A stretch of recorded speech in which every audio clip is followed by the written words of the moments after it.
Yo mga idol, kamusta? Sports Talk PH nga pala. Ang reaksyon ni Donaire, pag-usapan natin yan mga idol. Ngunit bago ang lahat ay huwag kakalimutang mag-subscribe at i-click ang notification bell button for more sports talk.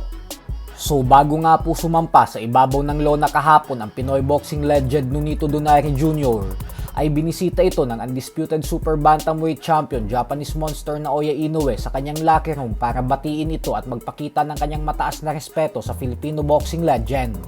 Bantay sarado din po ang mag-aamang Inoue sa naging bakbakan ng dalawa dahil ang mananalo dito ay malaki ang posibilidad na makasagupa ng WBC champion Takuma Inoue para sa isang unification fight. Subalit sa kasamaang palad nga po ay hindi pinalad si Donaire na makuha ang panalo sa isang dikit na split decision. Prangka namang sinabi ni Donaire sa post-fight press conference na kumbinsido umano siya na siya dapat ang panalo sa laban dahil naniniwala ito na sapat na ang ginawa niya upang makuha ang tagumpay. Paliwanag ni Donaire na matibay daw talagang fighter si Seiya Tsutsumi at yun naman daw talaga yung inaasahan niya dito, pero mas maganda daw yung naging estratehiya niya sa laban. Bukod dyan ay satisfied din si Donaire sa ipinakita niyang performance. Pero sa ngayon umano ay kailangan niya daw munang magpahinga at magbakasyon kasama ang pamilya niya.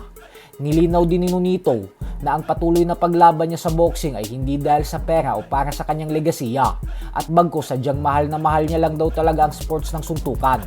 Hindi naman kinumpirma ni Donaire kung magre-retiro na talaga siya. Pero ayon sa kanya ay titingnan niya daw muna kung andun pa rin yung kanyang gutom.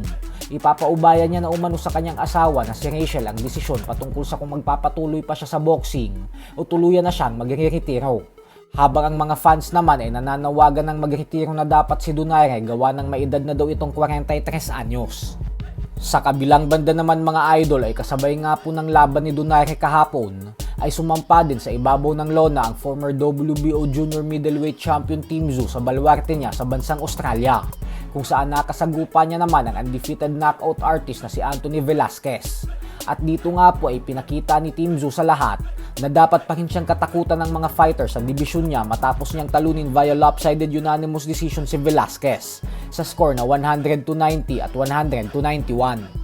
Dahil dito ay umabante na ang record ni Tim Tszyu sa 26 wins with 80 knockouts sa 3 talo lamang. Napakahalaga po ng panalong ito para kay Tim Tszyu, lalo pat matapos niyang maging isang undefeated champion ay natalo siya ng 3 beses sa huling 4 na laban niya.